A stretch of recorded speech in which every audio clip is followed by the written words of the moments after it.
Hey guys, Bryce here. Today I wanted to come and present a video with one of my students in my mentorship program named Sharon Custer. Now, Sharon is a cash flow management consultant.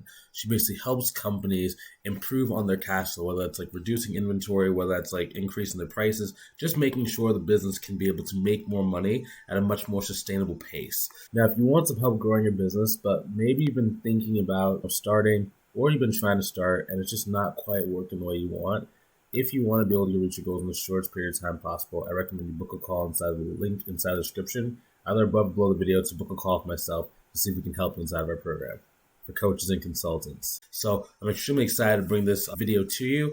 I'd love to hear what your comments are and see what you've learned from the video. Hello, my name is Bryce Tubbs. With me today is my client, Sharon Custer. I'm so excited to be able to have this conversation with you because she's been having some pretty amazing growth in a really short period of time. So I just wanted her to come on and just share the first part of her progress with you guys today. So, Sharon, can you please tell us a little bit about yourself and a little bit about what you do? Okay. Well, I have very experienced with inventory management and import, export, international trade. So I was trying to help people, especially e-commerce owners, how to manage their inventory.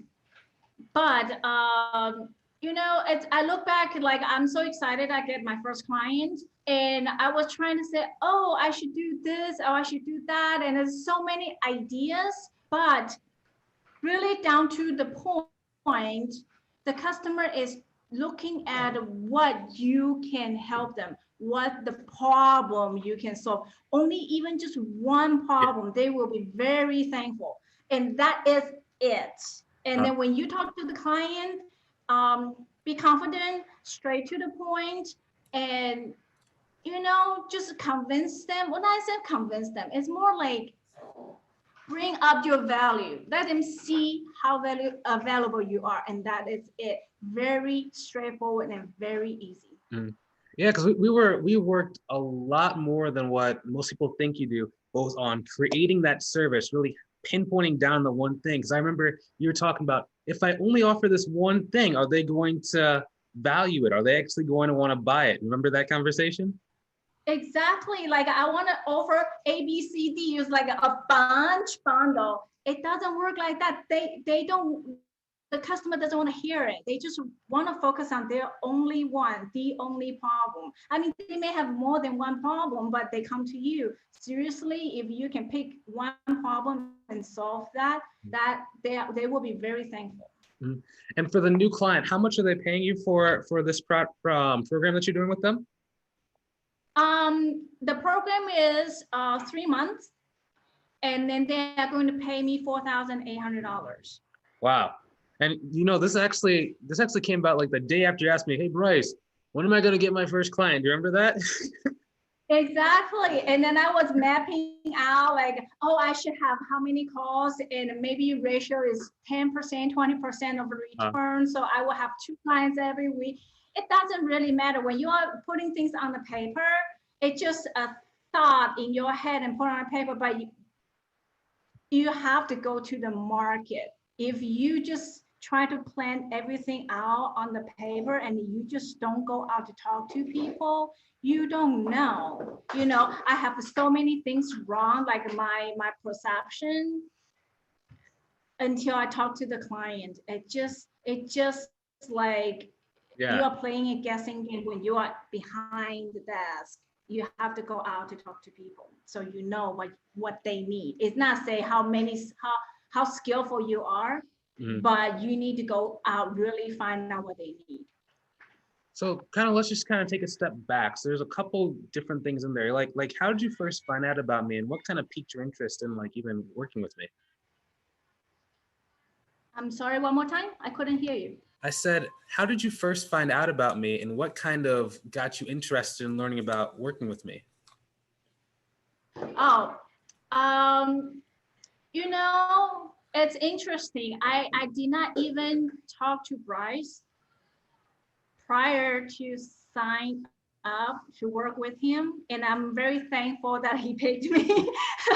And then So basically, we met on a Facebook group about bookkeeping, accounting and bookkeeping place. And then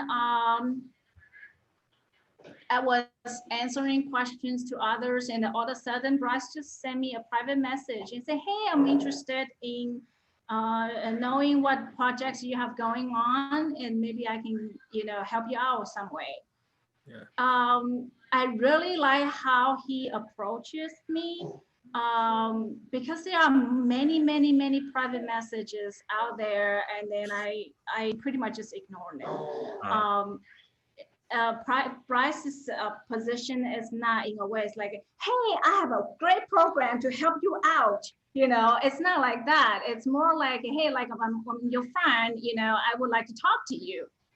So then we had a first call. That was really short, wasn't it? And then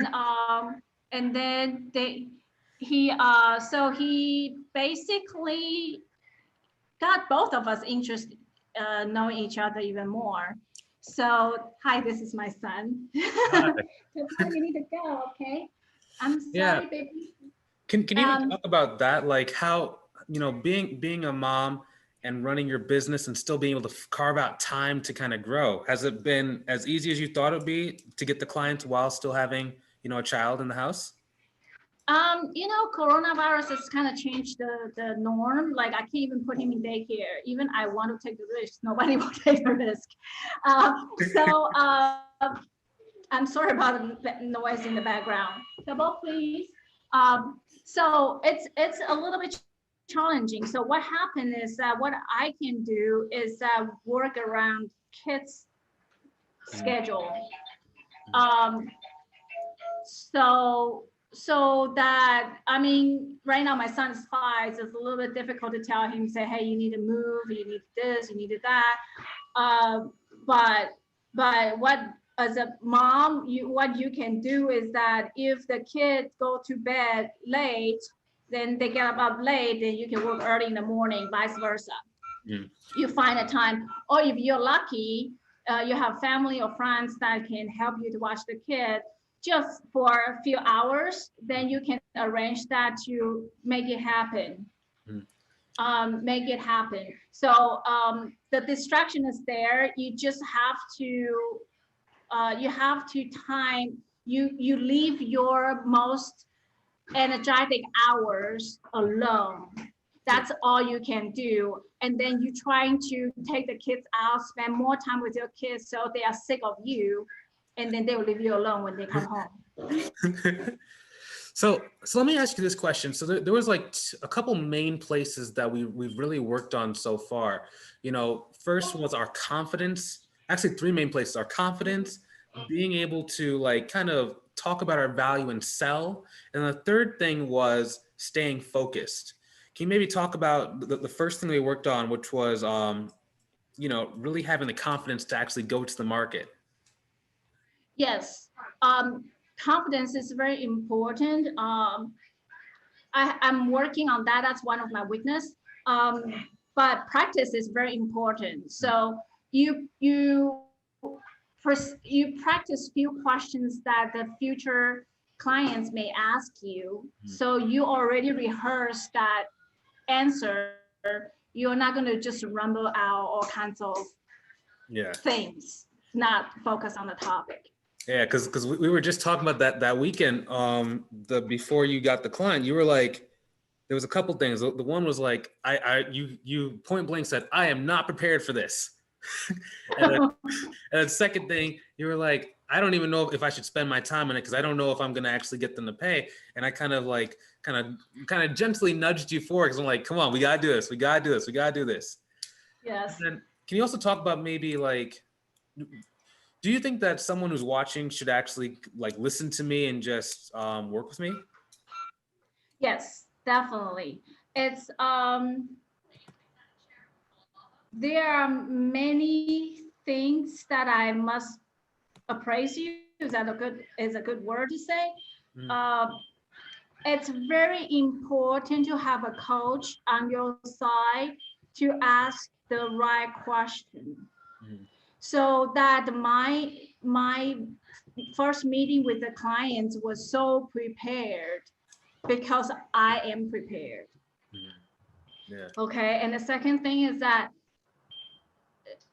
it's like I have sales marketing background. So I already have somewhat, a sales, won't say skill, but a concept, what it should go by. But when I'm really doing it, I don't know if I'm step on the right step. Yeah. You need somebody there to coach you along the side, to take you from step 1 to 3, to make sure you stay on the track. Okay. Bryce did that very precisely. I'm very impressed and very pleased. Yeah. Also, like, I'm not a copywriter. Bryce just wrote a good intro. I don't even know what to tell people. It was just like, oh, thank God, one problem is out of the way. Yeah. Yeah. Yeah. Because I mean, we haven't even like really started going to the market yet. It was just like once we prepared the way that we crafted our offer, the person actually came to you, and it was just, oh my gosh, you were the only person that actually spoke. Your profile and everything just spoke to that person, so they just knew. They even contacted you more than one time, be like, hey, can you please update us with the program that you do so you can like get working with us now? Yes, they Tabo, I cannot. I'm in a meeting, okay? No, I need later, okay. Thank you. So what happened is that Actually, because you talk in, I mean, the way I'm describe my skill and my ability to help them, it's so strong and confident. The first conversation, I felt like they're not taking me seriously. They may say, oh yeah, I'm so interested in you, and then I'm just like such a high hope, and then they don't talk to me, and then I spend so many hours in trying to get things already. I was just thinking like, well, I shouldn't even send it out until they really contact me, because I don't want to do something is not meaningful. So, but then a week later, he was serious. He actually contacted me back. So that the initial conversation actually leads somewhere. Then the second really is the interview. It was really straightforward. Tell me what is your process, how you do it. Okay, that's right into our scope. And then the next thing, no more questions, is starting like project 1, 2, 3, 4, 5, step 1, 2, 3, 4, 5, and say, what do you think? And we start discuss about how do we help his client. So that is already in the way without me saying, are you signing me up? There's no question. So then after all those steps that he is finished it up and is sending out a proposal to his client, and he goes, okay, let's talk about the payment term. What do you think? How much do you want to be paid? And things like that. It's like, it's not even a question. It's like, let me think about it. There's no, let me think about it. It's not like that at all. Excellent. So why do you think someone who's listening should take action right now and should just, work with me? I think instead of passing the idea, say, do I need a coach? Do I need Bryce? Is Bryce is a good person? I must say, like, if you cannot get your business off the ground yet, sorry about that. If you cannot get your program off the ground yet, you need to sign up with Bryce right now. Really, right now. You don't know how much a coach can help you until you really work with the person. Excellent. So, hey guys, I just hopefully you have a great day. And, I'm just really, really excited to continue working with Sharon because I mean, we're not even 30 days into working with each other, and she already has five grand has been signed to her. Hasn't even 30 days. We haven't even gone to the market. So I cannot wait to see more success from her to come. I feel like now we're really ready to just kickstart and go. And I'm so excited. So thanks to you, Sharon. And I'll talk to you guys later. Have a great day. You too. Take care. Wait, stay on the line. We still have to do our coaching session. Hey, I'm sorry, the kids in the background.